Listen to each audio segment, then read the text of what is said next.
Oke, bismillahirrahmanirrahim. Assalamualaikum warahmatullahi wabarakatuh. Hari ini kita akan belajar fikih materi keempat, yaitu hewan halal dan hewan haram. Part pertama. Kalau di buku ini ada satu bab khusus hewan halal dan hewan haram. Tapi dalam satu bab ini Bapak akan bagi menjadi dua. Kita akan belajar dulu mengenai tentang hewan halal. Oke. Nah, tujuan pembelajaran hari ini di bab ini adalah ada 5. Yang pertama, kalian nanti diharapkan mampu menjelaskan arti dan jenis-jenis binatang halal dan haram.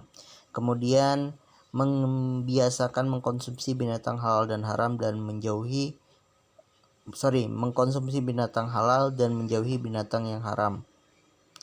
Dapat mengetahui tata cara penyembelihan binatang yang benar, kemudian menjelaskan hikmah mengkonsumsi binatang yang halal dan dapat menjelaskan akibat dari mengkonsumsi binatang yang haram. Nah,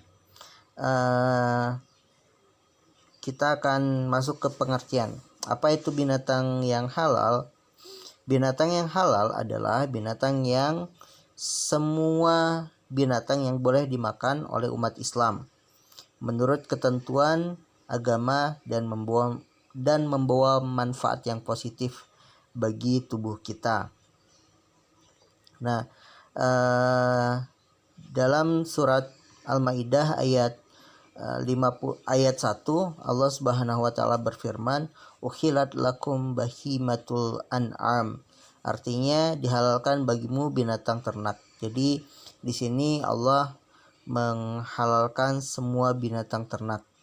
Kecuali ada kecualinya, nanti ya kita akan bahas di binatang yang haram di pertemuan berikutnya. Kemudian di dalam surat Al-Maidah ayat 96 Allah Subhanahu wa taala berfirman, "Ukhilat lakum saydul bahri wa ta'amuhu mata'an lakum walisayarati."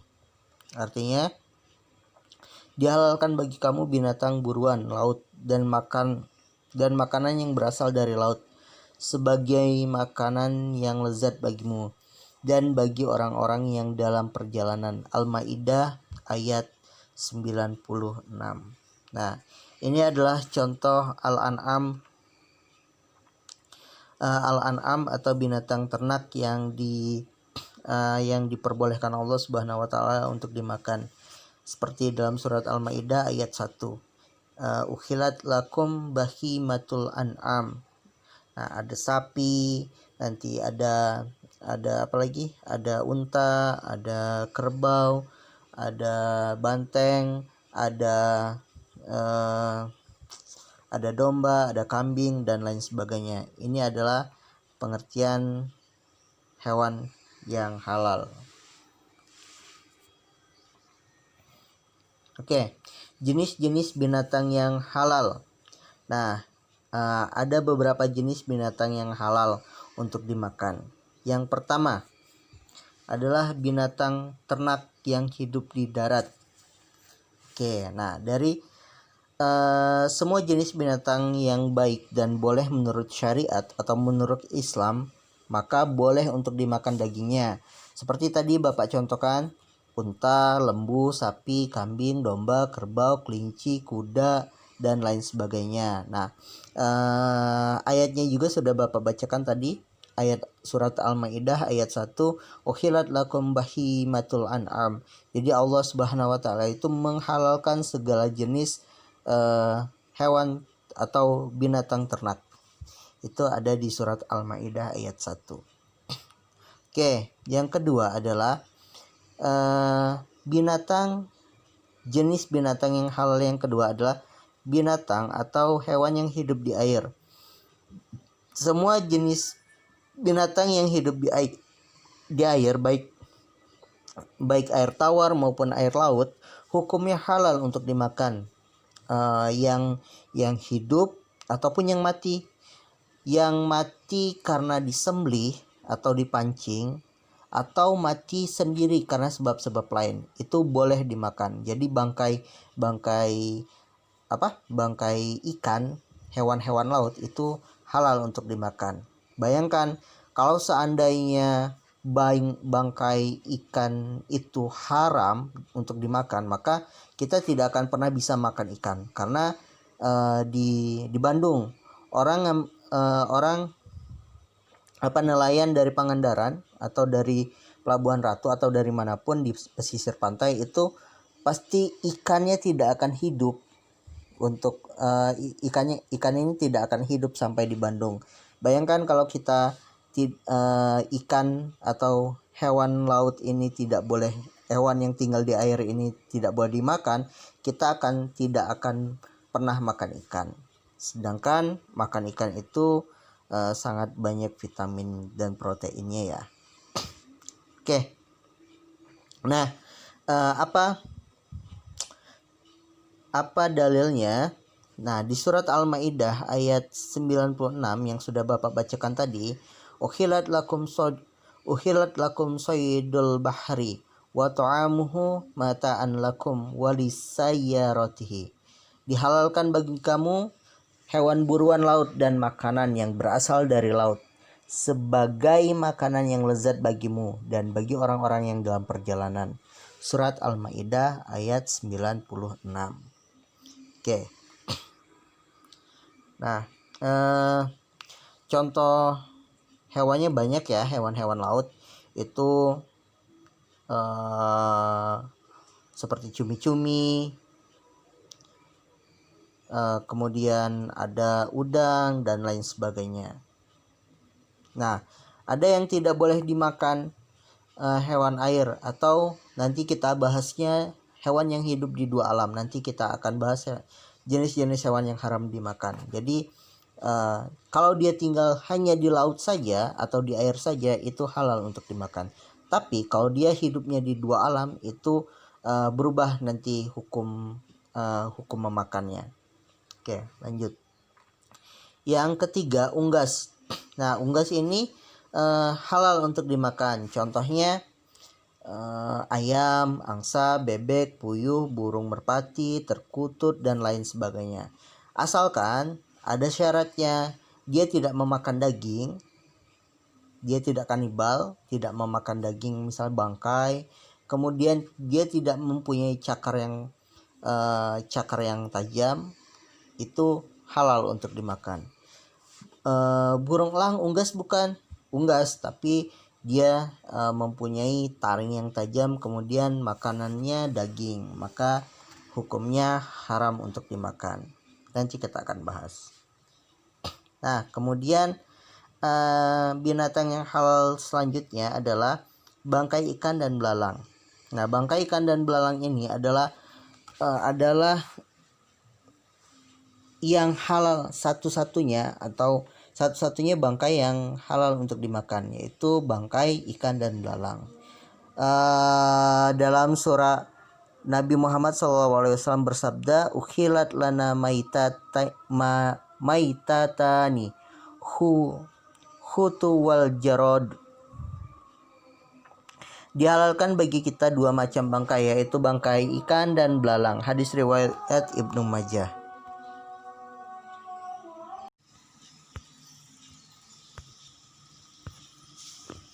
Nah, ini adalah contoh-contohnya sapi, hewan yang hidup di darat yang halal untuk dimakan: sapi, domba, kambing, kerbau, kelinci, dan lain-lain. Hewan yang hidup di air, semua jenis binatang yang hidup di air, baik tawar maupun air laut. Nah,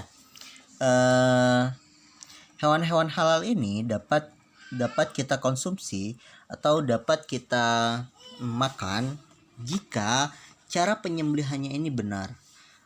Jika cara penyembelihannya sesuai dengan syariat yang sudah diajarkan Nabi Muhammad SAW. Nah, bagaimana agar hewan-hewan halal ini tetap halal saat kita makan? Bagaimana cara menyembelihnya? Atau jangan sampai nanti ketika hewannya sudah halal kemudian cara menyembelihnya salah, maka akan mengurangi keberkahan, bahkan menjadi hewan yang halal untuk dimakan. Oke, cara menyembelihnya. Oke, nah cara menyembelih hewan itu ada dua. Sekarang ada dua. Ada cara tradisional dan ada cara modern. Bagaimana cara tradisional? Cara tradisional itu menggunakan alat sederhana seperti pisau atau parang atau sejenisnya. Kalau bahasa Sunda itu bedok ya, atau yang sejenisnya. Kemudian cara penyembelihan hewan modern itu dengan menggunakan mesin atau alat pemotong yang tajam yang telah memenuhi syarat dan rukun penyembelihan, maka halal untuk dimakan. Oke, dalilnya ini. Nabi Muhammad SAW bersabda, ma unhiro damu wa zukira ismullahu alaihi fakul laisa asanna wa zufra. Nabi Muhammad SAW bersabda, sesungguhnya yang mengalirkan darah dan yang disembelih menyebut nama Allah Subhanahu wa taala, makanlah olehmu kecuali gigi dan kuku sebagai alat penyembelih. Hadis riwayat Muslim. Nah, agar binatang yang disembelih halal untuk dimakan, maka perlu memperhatikan syarat dan rukun-rukunnya dengan baik. Rukun penyembelihan. Nah, ada beberapa rukun penyembelihan. Setidaknya ada 4 rukun penyembelihan. Apa itu rukun? Sesuatu yang harus ada saat kita menyembelih, itu rukun ya. Sesuatu yang harus ada saat kita melakukan proses penyembelihan itu. Yang pertama adalah ada orang yang menyembelih. Kalau tidak ada orang yang menyembelih, tidak akan terjadi penyembelihan. Yang kedua, ada binatang yang disembelih. Yang ketiga, ada alat untuk menyembelih. Dan yang keempat, menyebut asma Allah sebelum menyembelih. Nah, ini adalah rukun-rukun penyembelihan hewan. Jadi yang pertama itu ada orang yang menyembelih. Jadi jangan sampai disembelih ya, bukan dipukul, bukan dibanting, bukan direndam. Jadi disembelih. Syaratnya ini orang yang menyembelih, bukan orang yang merendam, bukan orang yang memukul. Yang kedua, ada binatang yang disembelih. Ingat, binatangnya disembelih, bukan dipukul, bukan direndam, bukan dibakar hidup-hidup. Oke. Yang ketiga, ada alat penyembelih. Jadi alat ini sesuai. Alat ini harus tajam. Nanti kita bahas di syarat-syarat penyembelihan hewan ya. Syaratnya nanti salah satunya alat ini harus tajam dan tidak menyiksa hewan sembelihan tersebut. Yang keempat, menyebut asma Allah sebelum menyembelih. Bisa menyebut bismillah, tidak pakai ar-Rahman ar-Rahim ya, bismillah. Jadi kalau ar-Rahman ar-Rahim itu ketika kita nyembelih itu tidak dipakai ya, bismillah atau bismillahi Allah, biasa dipakai bismillahi Allahu akbar kalau untuk penyembelihan biasa. Tapi kalau untuk penyembelihan hewan kurban ada doanya khusus. Ada lagi penyembelihan hewan akikah. Tapi untuk penyembelihan biasa, menyembelih ayam untuk dikonsumsi, kemudian kambing dan lain sebagainya, itu biasanya dipakai bismillahi Allahu akbar. Nah, berikut adalah syarat-syarat penyembelihan. Syarat-syarat penyembelihan ini yang pertama ini penyembelih atau orang yang menjagal atau orang yang menyembelih hewan sembelihan tersebut harus orang muslim. Bukan Kristen, bukan Konghucu, bukan agama lain, tapi syaratnya harus orang muslim. Ini yang pertama. Yang kedua, disembelihnya di leher hingga putus urat leher. disembelihnya di leher, bukan di kaki, bukan di sayap, bukan di buntut, tapi di leher. Atau bukan ditusuk perutnya sampai dia mati, tidak. Tapi ingat, menyembelihnya harus di leher. Yang ketiga, hewan disembelih masih hidup dan halal dimakan. Jadi hewan ini masih hidup, bukan hewan yang mati kemudian kita sembelih. Ini termasuk hewan ini sudah menjadi bangkai atau hewannya sudah mati dan haram untuk dimakan. Nah, ini syaratnya ya. Hewan yang disembelih masih hidup dan halal untuk dimakan. Yang keempat, alat untuk menyembelihnya harus tajam. Alatnya harus tajam. Nah, ini adalah syarat-syarat menyembelih. Kalau tidak memenuhi salah satu syarat ini, maka dapat dipastikan hewan ini tidak layak untuk dikonsumsi. Dengan kata lain, hewan ini haram untuk dimakan. Menyembelih harus orang muslim, kalau selain orang muslim tidak boleh. Disembelih di lehernya, kalau disembelih di kaki sampai dia darahnya habis dan dia mati, itu tidak boleh. Menyembelihnya di masih hidup dan halal dimakan. Kalau dia sudah mati, hewan ketabrak mobil. Yang Bapak jelaskan di slide pertama, di materi pertama, ada kambing tertabrak mobil. Kemudian sejam dia sudah mati, kambingnya besar, sayang disembelih aja, pura-pura disembelih padahal dia sudah mati, maka jatuhnya dia haram untuk dimakan. Tapi ketika misalnya ditabrak mobil terus kemudian dia sedang sakaratul maut, masih ada nafasnya, boleh langsung disembelih. Alat penyembelihannya harus tajam. Ingat, alat penyembelih ya, bukan alat pemukul.